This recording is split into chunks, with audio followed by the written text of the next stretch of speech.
formed from comrades who had a variety, perhaps, of political positions, but who were brought together out of the fallout from our joint leaving of the George Galloway-led Workers' Party of Britain. And whilst we all had our individual reasons for leaving that particular project, I think there are certain commonalities which are worth emphasising. The first of these is that we all, in our own way, came to reject two things that many left projects in Britain that have attempted to substitute themselves for the Labour Party have in common.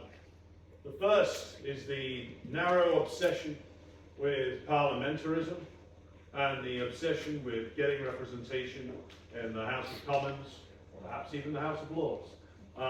The driver of activity towards that, and how it consumes so much of not just the Workers' Party's time, but other organisations which many of us have been involved with over the years.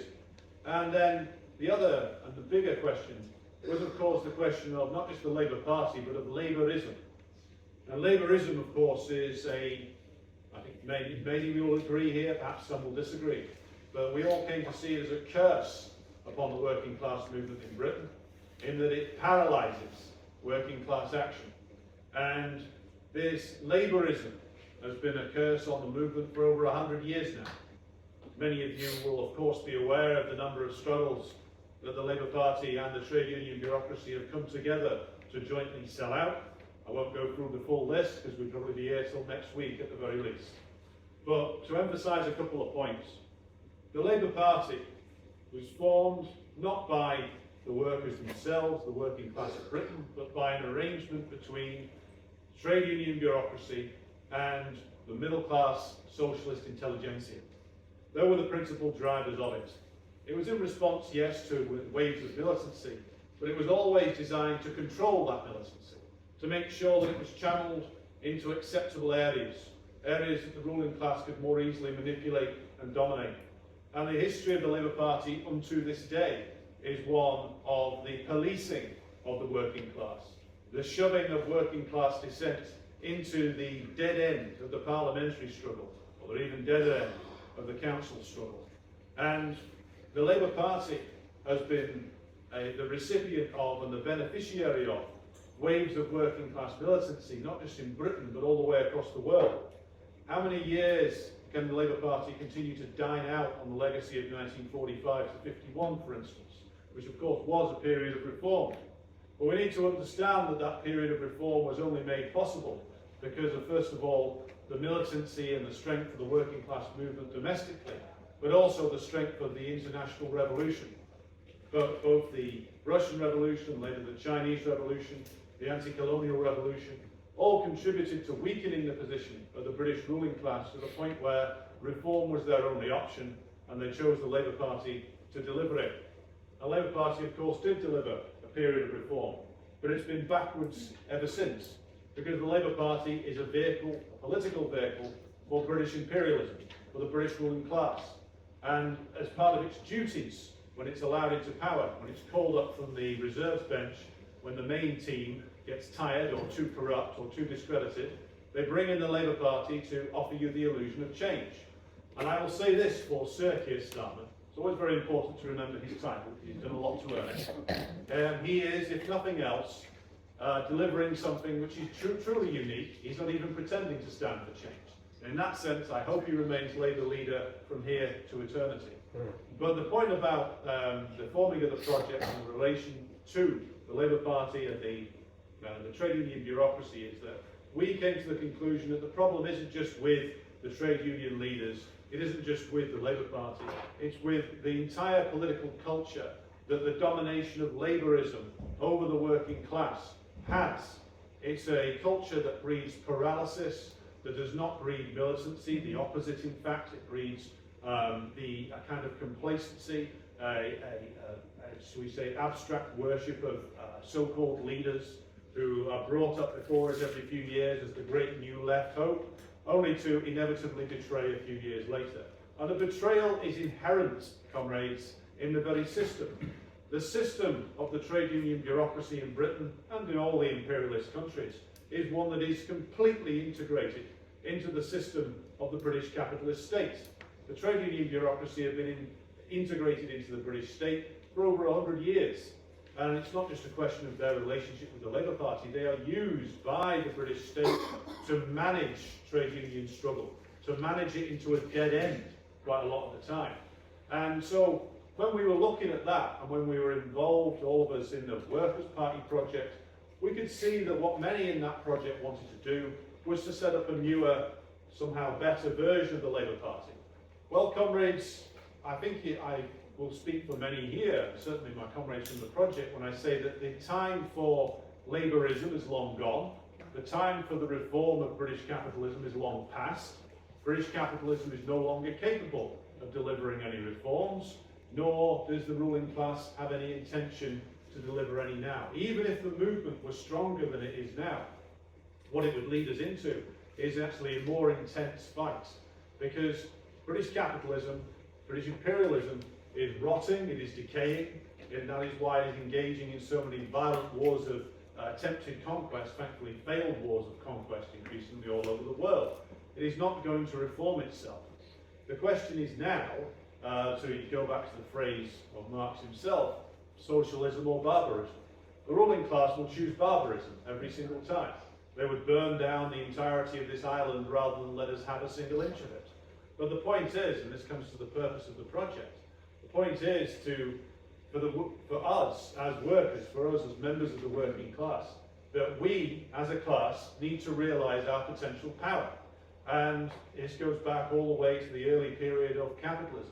Not a thing moves, not a thing gets made, delivered to the shops, delivered to the cafes, delivered to the bars, delivered anywhere, without, of course, the active labour of the working class. Now that is seemingly a basic point, but for many it seems to have been forgotten. And through the propaganda of the ruling class over my entire lifetime, and the lifetime of most comrades now, it has been to make so many people in the imperialist countries forget they belong to the working class, or to see that being working class is somehow something that is shameful, something that is to be shed, disposed of. Everybody wants to be a temporarily embarrassed millionaire, perhaps. But the point is that we need to bring back to the class that sense of itself again. And by that I mean to have the knowledge and the consciousness that without our labour, there is no economy. The economy is not an abstract thing floating up in the air. It is the concentration of the entire set of economic relations that without the active labour of the working class would not exist. And that is what we need to get back to. So our purpose as a project is to do two things. First of all, it's to spread that awareness of what being working class actually means, to show that the workers in Britain, that the land, that the nation is theirs for the taking to a certain extent, because it is the labour of ourselves and our immediate ancestors that helped build this nation. It is the labour of workers today which keep it going. Without that, there is nothing.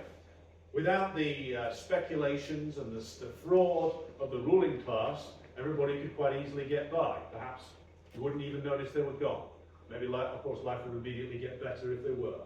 But without the labour of the working class, there is nothing. But that knowledge has been taken away from so many of us. And so many of us, you grow up feeling disempowered, feeling isolated, feeling atomised, or alienated from both your labours and yourself. And that is what we need to recover from. Because for over a generation, the propaganda of the ruling class has been triumphant, trying to portray absolutely everybody as somehow just a step away from the middle class, or even a step away from the ruling class itself. This is all, of course, a deliberately fostered illusion, comrades. And we must get back to the point where not only can workers see that the land is theirs by dint of the fact that they and their ancestors have laboured to make this country into what it is, but also that it could be so much better if the ruling class were disposed of once and for all. And of course, I should add a legal disclaimer in an entirely peaceful and an entirely consensual manner. Now that's out of the way, let's carry on. The point of the project, therefore, is to tackle the two problems that afflict the working class movement. The biggest problem is that of the trade union bureaucracy and it being a dead hand on the development of militancy, and of course the relationship, the paralysing relationship with the Labour Party. How many struggles just in the last year have we seen sold out and compromised and destroyed by trade union leaders, alleged leaders, who are in reality working on behalf of the ruling class, whether they know it or not? How many do we want to count? The postal workers' struggle and the actions of the CWU leadership, the actions in the NHS and the Royal College of Nursing, the National Education Union, the list goes on, and we could go back many years, comrades. The point is that due to the fact that these union leaders have a relationship with the British state and a relationship with the Labour Party, they are looking for the ultimate reward for themselves. To draw on an article that comrade Jason wrote, they want to become trade union barons. And look how many trade union leaders, of course, joined the vermin in ermine in the House of Lords. This is not an accident, comrades. This is a reward for a lifetime of service to British capitalism. And if we are going to tackle this problem, then the education process for the working class has to be drastically improved. I have been through, as I'm sure many of you have, trade union education courses which amount to how to get on well with the boss, how to be an adjunct of the HR department. What we need to radically change, comrades, is the way in which workers are educated. And we've seen examples in our past as to how successful this can be. We've seen, of course, and we can all remember the national minority movement and the national shop stewards movement back in the day. And the level of education that can be delivered by workers to workers outside of the trade union, official structure of the trade union movement, to be taken into it again. And that is one of the key purposes of the Class Consciousness Project, to actually build that educational program, to actually let workers know how they can actually be effective shop stewards and trade union representatives without being subjected to the mind-numbing influence of the official trade union education process, or at least knowing a way around it. Because the only way that we are going to take a single step forward in this time when British imperialism is in deep crisis, when the ruling class is ever more decayed and parasitic, is if we have more and more workers who are confident in themselves as political actors, in the class as a political actor in itself, in the working class as the subjects of history.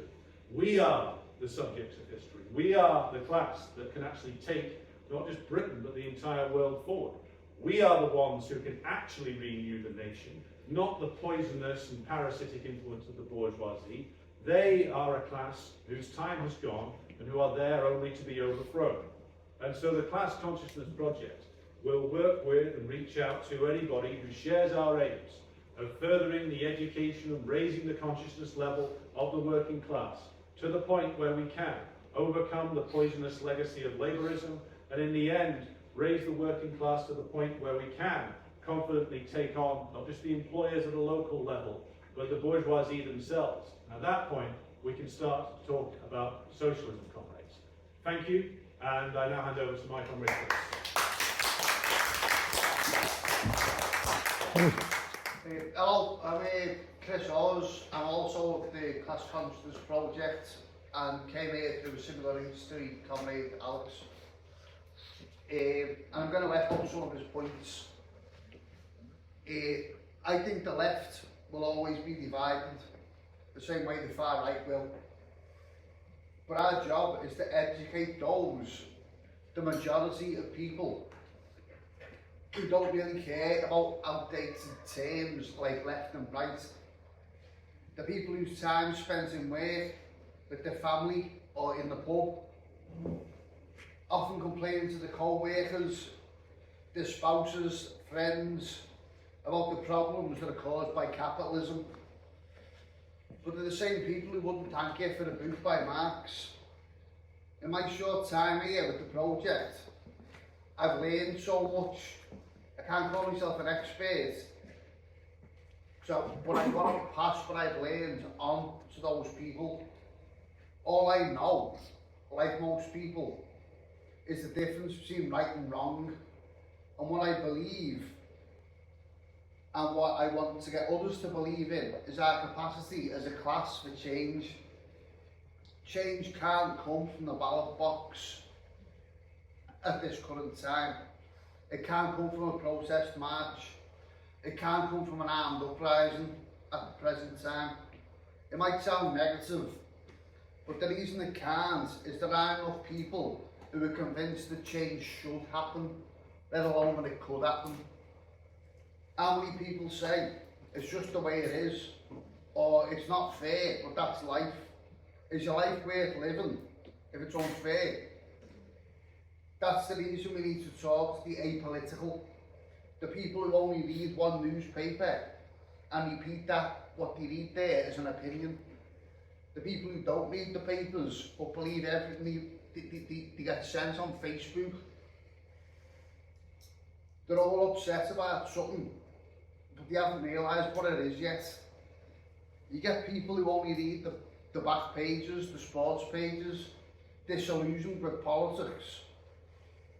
Suella Braverman got hundreds of them people to kick off in London, and I'm not saying it's right, but she got them to do it. Thousands of fans protested against the formation of the European Super League, and they changed the minds of powerful, wealthy people. It's a case of getting people who are already passionate to realise where their problems actually stem from. Like recently, Everton were docked 10 points for what's essentially a problem caused by the rich and those who manipulate money, legally or illegally, I can't say. The result of this is only the fans, and the fans, like workers in industry, they create the wealth for them football clubs. And when the clubs start to fail, the fans suffer. When the clubs try to go into some ridiculous venture, the fans get angry. And it's sad that something as, to be honest, as unimportant as football can get people off their couches and out on the streets when there's things like that happening all the time. People are not understanding the capitalist nature of football. It's as volatile as the capitalist system that we all live in. The people who lose are always us, the creators of wealth, but not the manipulators of it. And like I said, it's not our job to unite the left. It's to reach out to people who would otherwise not be engaged with us. It's not our job to tell the conspiracy theorist to take his tinfoil hat off. But it is to tell him that his theories have a basis in fact, because the greatest conspiracy in this world is the money trick, capitalism. Your boss doesn't need to eat babies to be a knobhead. An investment banker doesn't have to be a lizard to use your wages to gamble with. Big Pharma does not need to put microchips in us in order to control our access to healthcare. It's not our job to tell an unemployed racist that immigrants promote cultural enrichment, but it's our job to explain that immigration is a symptom of capitalism. It's not our job to tell a Christian that attending mass is a bourgeois ritual, but to point out the socialist teachings in the gospel. It's not our job to tell an environmentalist that they're a gang of liberal NIMBYs, but to tell them that a planned economy will protect the environment more than wasteful capitalism. We also have to contend with misinformation. The media have got people thinking, for example, that Israel has a right to defend itself, but Russia doesn't. It has people thinking that defending the rights of Palestinians, and thus opposing imperialism, is in some way disrespectful to those from our country who were sent to their deaths by imperialists in overseas wars. It is not our job to protect the Muslim from the Jew. It is our job to let both of them know that the situation in Palestine is down to the actions of American imperialism. We may all have been told at some point to go to China if we express socialist views. Despite the logistical and linguistic problems, how could we improve our own country if we just fled to another? To a lover of capitalist freedoms, I've never said just move to Somalia. They're completely deregulated. And something else I read, sorry, this speech wasn't very well written, you might have noticed. In the 20s, this is misinformation about the Soviet Union. In the 20s, somebody sent to a gulag had an 8-hour working day and were paid 1/3 of a regular wage from an ordinary Soviet citizen. We're always told that gulags were terrible places, but that was actually, they had more spending power than a poor British worker had in the same period. And it's a poor British worker who wasn't in prison. So they're just some of the things that we need to know about how our media manipulates us. And we do need to use the media, because a lot of people, they absorb information that way. But we also need to get our information out on the streets, in the workplaces, and in the pubs as well. Anywhere where anyone might be questioning why their life is so shit and how they can improve it. And everybody needs to know that socialism will benefit all of us, even the rich. They won't have as much money as they used to have, but they'll still be living in a lucky country. So, yeah, that's the end of that. Thank you.